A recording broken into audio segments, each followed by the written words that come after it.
Well, Phil here from the next 72 hours. Just going to do a quick review tonight on this everyday carry kit that I've put together. I've been wanting to do a review on it for a few days now, and finally got the time. So the kit that I've put together here was my everyday carry keyring kit. I carry this on a carabiner on my bag with me, but realised that there's a lot of the time that I'm actually going without it because my bag's on the floor, or it's at work, or it's under the desk, etc., etc. And I had this sort of uncomfortable feeling about it, so I decided to put together a different little kit. And I was at the disposal store the other day and came across this Milforce key silencer here. This is designed, obviously, as the name suggests, to keep your keys silenced while they're on your belt, so that it doesn't give away your position, or doesn't let people know that you're around, or it just doesn't give that annoying sound with your keys clanging in your pocket. So I've got quite a few items in here, and if I just give this a bit of a shake, quite a rapid shake there, you won't hear too much noise at all. Now if I was to undo it, for example, you're going to get that classic key clanging sound that you'll get if they're sitting around in your pants pocket, or as I had it on a carabiner sitting on my pack here. And you know, that was a bit annoying listening to that all the time. The other thing is, I wanted to have a kit that I would be able to carry on my person at all times. I did actually have it on a keyring, like I said it was, in my pocket or on my backpack, but the thing was, it did make a lot of noise, and so it wasn't exactly ideal, and it was a little bit uncomfortable in the pocket there. So coming across this at the disposal store the other day was $20, a little bit expensive for what it is, I feel, when you consider what else you can get for $20 these days. However, we'll have a look at it and see what you think. So at the back here you've got the belt attachment point, a couple of bits of Velcro. I like this idea because it just slips nicely over the belt, and you can adjust it to different sizes. There we go. For example, there's my belt going through there, quite a fat belt, and that's sitting there quite nicely on my fingers. But you can just imagine that's a belt. The item itself looks pretty good on my belt, on my suit pants. Now, like I said, I did have this on my bag a lot of the time, or in my pocket, but there are times when you do go away from your desk, you can't take your pack with you. In my pack I do have a pretty serious everyday carry. I have some survival food, water filter, first aid supplies, etc., etc. In fact, you can see my pack is just sitting over here. It's this lovely tactical bag here with the laptop in it, but it's not always practical. Obviously you can't go into meetings and take that with you all the time, or you don't take it with you to the bathroom, etc., etc. Now, having been through the earthquakes in Christchurch, you know, I referred back to that a lot because that was a massive eye-opener for me. Things happen, disasters happen, survival situations occur, and they happen in the blink of the eye. And there's times when they are going to happen, you're going to have no warning, like that last earthquake in Christchurch. I was in the city for that on the day, and there's nothing that I've had in my life that's been more disturbing than literally watching buildings collapse around you. At that time I worked for the ambulance service, and was involved quite heavily in the recovery and dealing with the first aid side of things and medical treatment after the earthquake, and it still haunts me today, some of it.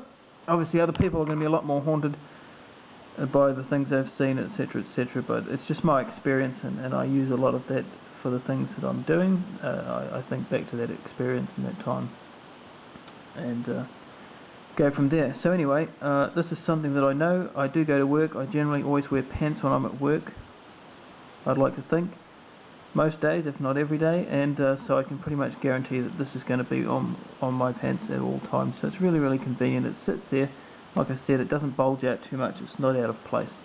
If we open it up, we have a look at the contents of this kit. The first thing you'll notice is that there is a buckle at the top here, so you can simply undo that and then take the items out. So I'll go over them very quickly one by one.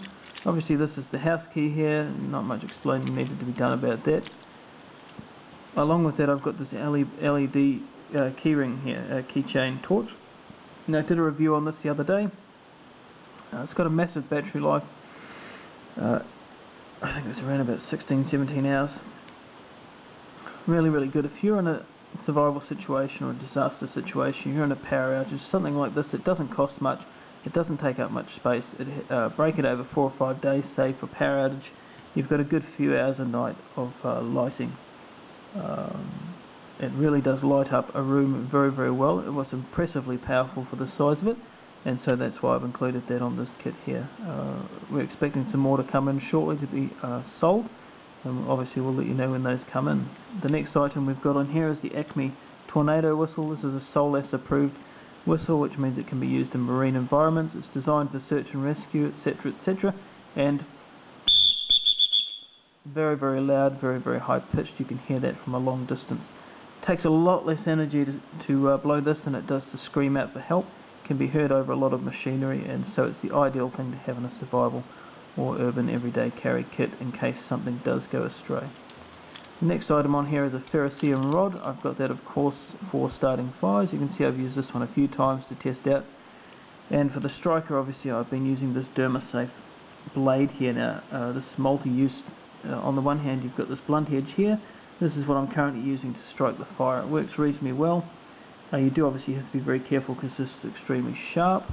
So I'll be looking for another alternative. But I want something really small, but something that's going to work well. High steel, high carbon steel for the striker. A lot of the strikers you get these days with these things are rubbish and not worth the space they're going to take up in this kit.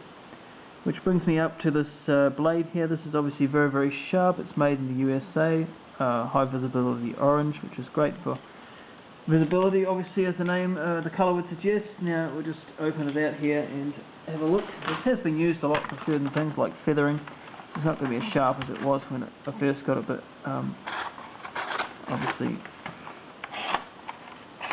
as you can see here, this is a razor blade, so it is. I've been very careful doing this while looking at the camera, but it's very, very sharp. And so I have used it for a bit of feathering, cutting paper, cutting cord, etc. It's going to do the job. It takes up very little space, and the good thing is it folds neatly in here. Be very, very careful with these, of course. They are razor blades and they're very, very sharp. I know of some people who have cut themselves with them, but they will remain nameless for the moment. And last but not least, of course, is the paracord here. A friend of mine at work, her husband made this for me. It's about 1 metre of paracord. You know, unravel that, you've got about 7 metres if you include all the strands included in there and the sheath on the outside. Very, very strong. Obviously people will know there's a multitude of uses for this sort of stuff, so I'm not going to go over it. But, you know, there's plenty of uses for it, so it's really, really good to have at any point in time. So as it stands, this is my little EDC kit. I've tried it out for a few days. I showed Matthew tonight, he was quite impressed with it. So we'll be looking at maybe making another one for Matthew and see how it goes from there. Alright, really. So thanks very much for watching. This has been a review of the everyday carry key silencer kit that I've put together here. I have been carrying it on my person now for a few days. I've taken it off for the purposes of this video, but I'll go and put it back on my suit pants after the video here, and that's where it's going to stay. Obviously if I'm going out on the weekend or something, I'll change the pants, change belts, etc., and this will move with it. So far I'm really, really liking the idea. I think it's a great way to keep it. It doesn't look too out of place. It keeps the fact that there's a small blade in here hidden. Obviously this, you could do some damage with that, but it's not nearly as threatening, say, as other knives that people carry on their person, and also I guess it's not as threatening from an enforcement point of view, I'm not out there exposing it to the world and showing them, etc., etc., so I like that fact about this kit. I like the fact that it's keeping it silent. It sits on the outside of my belt like so. It's not uncomfortable in the pants or in the pocket in that case and getting all crunched up, and it stops people from knowing that I'm coming, or it doesn't create an annoying sound on my bag as it was sitting there. And also the most important thing, like I mentioned, it keeps it there with me at all times. So if I am in the bathroom or in a meeting or something, we get evacuated, some sort of disaster strikes, I know at all times I have got the very bare minimum on me, which I would be happy to carry in a disaster survival situation. Everything in there is useful. They don't weigh much. It doesn't take up much space. So, just a really useful kit altogether. I love the idea of everyday carry. I've seen a lot of videos about it. People do carry all these things. They've got their weapons. Obviously in Australia we're a bit weapon conscious, and we can't, to my knowledge, go around carrying sidearms or pistols, etc., to my knowledge, the general public. But even if we could, beside the point, there are times when you're not going to have your bag on you. I think, from my experience, I just can't. I can't see that these people are going to always be able to carry their kits on them. Their bags, they're heavy. They take up space. You could be in meetings. You could be in the bathroom. You're not going to carry it with you. I don't believe that they're going to carry it with them. So for those times, if something did strike, and that's the thing about disasters, they strike at unknown times. It's a disaster because you're not expecting it, and it causes massive damage. So for that reason, I'm going to be carrying this on my person. There's enough in there for me to get by. If I can get back to my pack with my kit, food and water, etc., etc., fantastic. If not, got to make do with what I've got. I've got fire there, which gives me the potential to boil water. I've got a knife. Perhaps I could gut something or skin it. That's a very, very sharp knife. If I'm able to catch some. There's all sorts of possibilities there, and everyone's going to have differing ideas on it. But thanks very much for watching. If you have got any questions, queries, please do leave a comment. I'd love to hear it. We'd love to hear it. Anything you want to see us do, talk about, review, etc., etc., let us know. Like I said, Matthew really likes this. I've shown it to him tonight. He was keen on it. One of the things we might do is make him up a kit. I've got to find a few more of these, probably at a better price than this, because $20, to be honest, is pretty steep if you're making these for test kits or for a whole lot of people. And I know they've got to make a profit, etc., etc., but we'll try and find a cheaper kit than that.